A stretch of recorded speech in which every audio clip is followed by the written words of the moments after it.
अस्सलामुअलैकुम and welcome to मेडिस academy. I am your teacher Syed Ghulam मेदिशा। तो आज हम बेसिक लेवल का क्वेश्चन जो है बेसिक बायोलॉजी से देखेंगे कि बायोलॉजी के पोर्शन में से जो कि बेसिक लेवल के क्वेश्चन आते हैं बीएससी नर्सिंग और काफ़ी सारे मज़ीद एग्ज़ाम्स में उसके कुछ एमसीक्यूज़ देखेंगे, जिसमें आज पार्ट 1 जो है आपके साथ शेयर किया जाएगा। उसके साथ साथ अगर आप बैचेस ज्वाइन करना चाहते हैं मुख्तलिफ़ प्रोग्राम्स के लिए बीएसएन, डीपीटी, एमएलटी और काफ़ी सारे और भी डिप्लोमा प्रोग्राम्स हैं, तो आप जो है स्क्रीन के ऊपर नंबर होंगे, कॉन्टैक्ट करके डिटेल्स ले सकते हैं और अफोर्डेबल प्राइस पे पैकेज यानी कि अफोर्डेबल पैकेज पे आप प्रिपरेशन कर सकते हैं। तो आइए स्टार्ट करते हैं एमसीक्यूज़ नंबर 1 से, हमारी आज की प्रिपरेशन के वीडियो नंबर 1 से, जो कि बेसिक लेवल बायोलॉजी के है। तो एमसीक्यूज़ नंबर 1 होगा members of the same species, यानी कि member of the same species living in a same place, एक ही जगह पे रह रहे हों तो हम उन्हें क्या कहेंगे। अब स्पीशीज़ में पिछले वीडियो में आपको क्लियर कर चुका हूँ कि इसकी डेफिनेशन क्या होती है, लेकिन स्पीशीज़ यानी कि मार्फोलॉजिकली सेम, एक जैसे दिखने वाले लिविंग ऑर्गेनिज्म किसी एक ही एरिया पे रह रहे हो तो उससे क्या कहा जाएगा, पॉपुलेशन कहा जाएगा। ठीक है, member of the same species living in a same place. ठीक है, if a scientist is studying the methods of inserting human insulin gene in bacteria, अगर कोई साइंटिस्ट जो है स्टडी कर रहा है methods of inserting human insulin gene, insulin के जीन जो है बैक्टीरिया में दाखिल करने को स्टडी कर रहा है, तो हम उससे ब्रांच को क्या कहेंगे, उसको कहेंगे बायोटेक्नोलॉजी, क्योंकि बायोटेक्नोलॉजी की वजह से ही अब इंसुलिन जो है प्रोड्यूस की जाती है। पहले तो ये काफ़ी सारी मज़ीद ऑर्गेनिजम्स में से ली जाती थी, लेकिन अब इकोलाई बैक्टीरिया जो है उसमें से प्रिपरेशन की जाती है। ठीक है, प्रिपेयर की जाती है। Which one will be the correct sequence of the level of organisation of life, कौन सा सीक्वेंस होगा। मॉलिक्यूल्स बनाते हैं ऑर्गेनल्स बनाते हैं सेल्स, और सेल बनाते हैं टिश्यूज़, ऑर्गन सिस्टम और इंडिविजुअल कंप्लीट बनता है, तो ऑप्शन नंबर सी यहाँ पे करेक्ट होगा। उसके बाद है which of these major elements in the highest percentage in human in the protoplasm में किसकी हाईएस्ट परसेंटेज है, तो ऑक्सीजन की जो है वो हाईएस्ट परसेंटेज होगी। आई थिंक कि इसमें ज़रा सा डाउट भी है, तो आप इसे चेक भी कर लें, क्योंकि प्रोटोप्लाज्म जो है वो 90% 70 to 90% जो है वह वाटर का बना हुआ होता है। ठीक है, तो ऑक्सीजन जो है यहाँ पे करेक्ट ऑप्शन है। मज़ीद आप चेक भी कर सकते हैं इसको। उसके साथ से which of the following group includes organisms of all which are absorptive in the nutrition of जी जो है एब्जॉर्प्टिव हेट्रोट्रॉप्स होते हैं। एब्जॉर्प्टिव यानी कि हेट्रोट्रॉप्स तो हैं ये, लेकिन ये फूड को एब्जॉर्ब करते हैं, पार्टिकल्स को अपनी एक रूट होती है या फिर हेयर लाइक स्ट्रक्चर्स होते हैं इनके, उससे ये एब्जॉर्ब करके खाते हैं। और हम जो है वो डाइजेस्टिव हैं, और ये हेट्रोट्रॉफ हैं वो है absorptive heterotrophs. Similar sales organised into groups, similar sales हैं जो कि ग्रुप्स में ऑर्गेनाइज्ड हैं एंड परफॉर्म सेम फंक्शन, और सेम ही काम करते हैं, तो उससे टिश्यू कहा जाता है। उसके बाद विच of the these tissue also make the glandular tissue in animals, तो कौन से सेल्स हैं जो कि ग्लैंडुलर टिश्यूज़ बनाते हैं, तो एपिथेलियल टिश्यूज़ जो हैं वो ग्लैंडुलर टिश्यूज़ बनाते हैं। ऑप्शन यहाँ पे 7 का ए जो है करेक्ट होगा। Level of organisation that is less definite in plants, तो organ system and level organ system level जो है वो less definite होता है। What is true about Volvox के बारे में क्या होता है कि ये colonial eukaryotes हैं। ठीक है, उसके बाद है when we study the feeding relation among the different animals species of the forest at what level the organization we are studying, तो हम जो है कम्युनिटी लेवल पे स्टडी कर रहे होते हैं। उसके बाद हम देखेंगे next MCQ, scientific study of living things is called biology. उसके बाद स्टडी ऑफ इंटरनल स्ट्रक्चर्स, तो इंटरनल स्ट्रक्चर्स को अगर आप कट करके स्टडी कर रहे हैं तो एनाटॉमी आएगा यहाँ पे। उसके बाद histology is the scientific study of tissues, histology क्या होती है, साइंटिफिक स्टडी होती है टिश्यूज़ की। उसके बाद microscopic study of tissue is histology, तो ये भी यहाँ पे सेम होगा। स्टडी ऑफ फॉसिल्स, तो पैलेंटोलॉजी यहाँ पे करेक्ट ऑप्शंस आपको दिए गए हैं। उसके बाद है knowledge deals with the study of insects, तो एंटोमोलॉजी जो होगा यहाँ पे करेक्ट आंसर होगा। Total number of elements in the nature are, nature जो है वो 92 एलिमेंट्स हैं, लेकिन अभी तक जो है 118 एलिमेंट्स डिस्कवर हो चुके हैं। नंबर ऑफ बायो एलिमेंट्स 16 होते हैं, जिसमें से 6 मजीद मेजर होते हैं।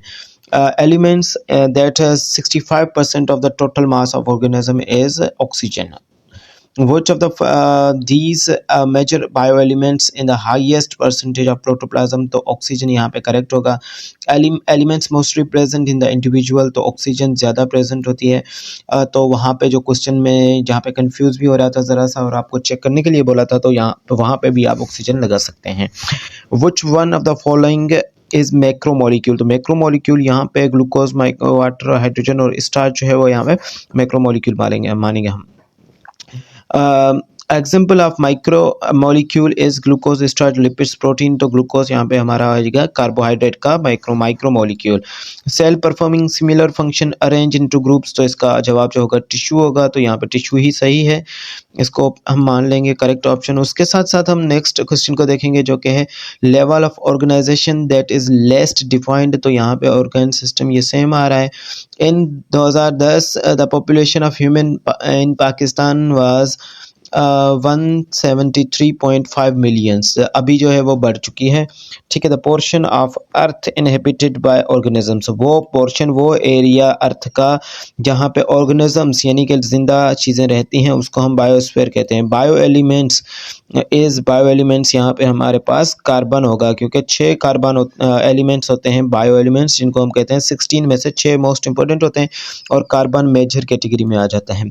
उसके बाद highest level of biological organisation जो है वो बायोस्फीयर है। इसमें से मीनिंग ऑफ लोगोस, तो लोगोस मीन्स के थिंकिंग या स्टडी या फिर रीजनिंग कह सकते हैं।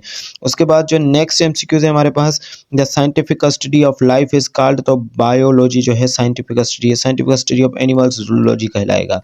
उसके बाद हम देखेंगे नेक्स्ट चैप्टर के एमसीक्यूज को, जो कि ज़्यादा इंपॉर्टेंट नहीं है, तो इसीलिए हम स्किप करेंगे थर्ड चैप्टर के एमसीक्यूज पे।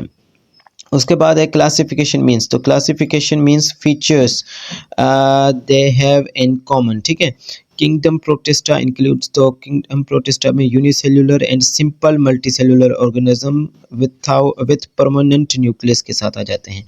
Viruses are not classified in any kingdom because, क्योंकि उनको they are not considered as living organism, उनको लिविंग ऑर्गेनिज्म नहीं माना जाता और बॉर्डर लाइन पे उन्हें रखा जाता है इसलिए। उसके बाद जो है हमारे पास नेक्स्ट जो है viruses are assigned to kingdom, none of these, virus का कोई भी किंगडम नहीं है क्योंकि वो नॉन लिविंग माना जाता है। असेल्युलर है या नॉन सेल्युलर, ये बोथ टर्म सेम है। Related group of genera comprises a family. उसके बाद जो है हम यहाँ पे सिर्फ इतने, ये भी बीएससी नर्सिंग के लिए इम्पोर्टेंट नहीं है क्योंकि ये इम्पोर्टेंट चैप्टर्स जो हैं वही मैं आपको यहाँ पे डिस्कस कराऊंगा, अदरवाइज यहाँ पे आप देख सकते हैं plant present in a particular region are called flora. ठीक है, उसके बाद द स्टडी यानी कि वो चीज़ जो डील करती है हमारे पास क्लासिफिकेशन ऑफ ऑर्गेनिजम्स, तो उसको टेक्सोनोमी कहेंगे। नियरेस्ट जेनरा जो होगा उसे हम फैमिली कहते हैं। बेसिक यूनिट ऑफ क्लासिफिकेशन को स्पीशीज कहते हैं। ठीक है, एनिमल्स अनेबल टू रिप्रोड्यूस जो है उनको हम म्यूल कहेंगे, क्योंकि ये हॉर्स और डोंकी के फ्यूजन से बनता है, तो ये म्यूल होते हैं। हॉर्स कर सकता है, मोंकी कर सकता है रिप्रोडक्शन, और डोंकी भी कर सकती है। ठीक है, इन दोनों के कॉम्बिनेशन से एक चीज़ बनती है जो कि म्यूल कहलाती है, वो आगे स्पीशी नहीं कहलाएगी। Who propose the 5 kingdom classification, तो रॉबर्ट एच वेटिकर जो है 5 किंगडम क्लासिफिकेशन ने इसने प्रोड्यूस की थी, प्रपोज की थी। Which organism is include in kingdom monera, तो साइनोबैक्टीरिया को मोनेरा में लगाया जाता है। Bacteria are assign to kingdom monera में, लेकिन अब मॉडर्न नाम उनका प्रोकैरियोट्स है, तो किंगडम प्रोकैरियोटाई में रखा जाता है। उसके बाद all prokaryotic living things belong to monera, यहाँ पे ये भी आ जाएगा हमारे पास। और हम जाते हैं चैप्टर नंबर 4 जो कि मोस्ट इम्पोर्टेंट होता है। चैप्टर नंबर 4 के एमसीक्यूज जो हैं, I think this is not important because cell, if the cell chapter it is then. ठीक है, तो ये है which of these clues would tell you whether a cell is prokaryote or eukaryote, तो whether or not the cell is partitioned by internal membrane. Internal membrane यानी कि nuclear membrane और इसकी प्रेजेंस और एब्सेंस की वजह से। और प्रोकैरियोट्स में तो जो है प्रोकैरियोट्स अगर बैक्टीरिया को देखा जाए तो इसका न्यूक्लियर मटेरियल यहाँ पे ऐसे ही इनविजिबल होता है, यानी कि यहाँ पे इसके ऊपर कोई भी मेम्ब्रेन नहीं चढ़ी होती और डबल मेम्ब्रेन भी इसमें नहीं होते, जैसे कि हमारे पास माइटोकॉन्ड्रिया वगैरह और क्लोरोप्लास्ट पाए जाते हैं एनिमल्स और प्लांट के सेल्स में।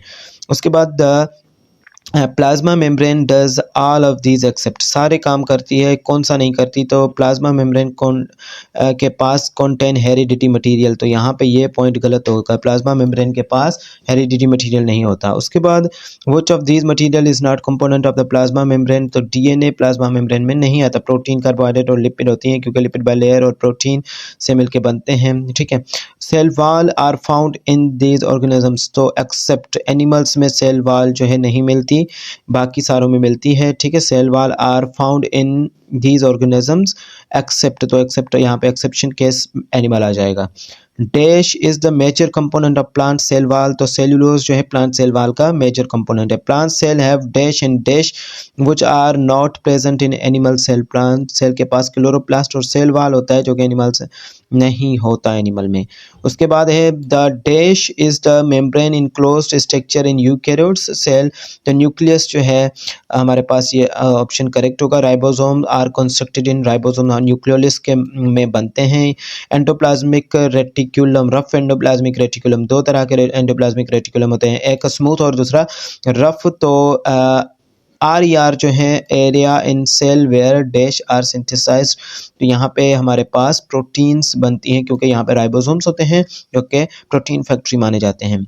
उसके बाद है smooth endoplasmic reticulum is in the area in a cell where dash lipids are synthesize, lipids हमारे पास स्मूथ एंडोप्लाज्मिक रेटिकुलम यानी कि SER में बनते हैं। Mitochondrion function as mitochondrion cellular respiration के लिए काम आता है जो कि ATP बना के देता है। उसके बाद जो है extension in the mitochondrial membrane are known as cristae, उसके बाद क्रिस्टाई भी बोलते हैं इसे। और उसके बाद है क्लोरोप्लास्ट फंक्शन, क्लोरोप्लास्ट का फंक्शन जो होता है वो फोटोसिंथेसिस के लिए होता है। और उसके बाद which of the cellular organelle have the DNA, तो यहाँ पे हमारे ऑल ऑफ दीज माइटोकॉन्ड्रिया के पास भी होता है और प्लांट्स में क्लोरोप्लास्ट के पास भी होता है, न्यूक्लियस में DNA तो पाया ही जाता है। उसके बाद एडिशनल क्वेश्चन में हम देखेंगे in the cell wall of the dash plant dash chemical है, तो सेल वाल में हमारे पास ज़्यादातर सेलुलोज ही प्रेजेंट होता है। सेल वाल फंजी के जो होते हैं काइटिन या फिर फंगल सेलुलोज भी हम उसे कह सकते हैं।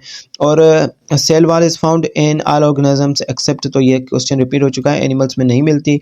Chemical substance found in the large quantity in would is, तो यहाँ पे हमारे पास लेग्निन जो है वो माना जाएगा, लेग्निन की वजह से ही हार्ड स्ट्रक्चर बनता है प्लांट्स का। उसके बाद जो है major component of cell wall, तो मेजर कंपोनेंट सेल वाल का जो है सेलुलोज होगा। उसके बाद नेक्स्ट जो क्वेश्चन है वो है the cell wall of prokaryotes is composed of peptidoglycogen यानी कि प्रोटीन और उसके साथ साथ कार्बोहाइड्रेट, प्रोकैरियोट्स की बैक्टीरिया की membrane. Cell membrane is mainly composed of protein and lipids. Fluid mosaic model explains, हमारे पास फ्लूइड मोजाइक मॉडल है जो कि हमारा सेल मेम्ब्रेन के बारे में बताता है, जो कि सिंगर और निकलसन ने 1972 को दिया था, सॉरी 1990 नहीं बल्कि 1972 को। Which is not present in the cell structure, तो DNA, सेल मेम्ब्रेन स्ट्रक्चर तो DNA, ये सेम क्वेश्चन ही रिपीट हो रहे हैं। उसके बाद जो है which is not present in cell membrane, तो ये हम कर चुके हैं। वो it is not component of plasma membrane, तो DNA, ये क्वेश्चन भी रिपीट हो चुका है। बेसिकली आप यहाँ पे अब जो है बाकी क्वेश्चन देख सकते हैं क्योंकि ये रिपीटेड माने जा रहे हैं, रिपीटेड आ रहे हैं, तो इसीलिए हम जो है सिर्फ आपको ये इनके करेक्ट आंसर्स जो हैं वो दिखा दे रहे हैं ताकि आप जो है क्लियर कर सकें। तो मिलते हैं नेक्स्ट लेक्चर में, ठीक है। यहाँ पे आप जो है एंड करेंगे और इसी तरह से अगर आप प्रिपरेशन करना चाहते हैं तो स्क्रीन के ऊपर नंबर जो है वो प्रोवाइडेड हैं और आप डिस्क्रिप्शन में से भी ले सकते हैं। तो मिलते हैं नेक्स्ट लेक्चर में, अल्लाह हाफ़िज़।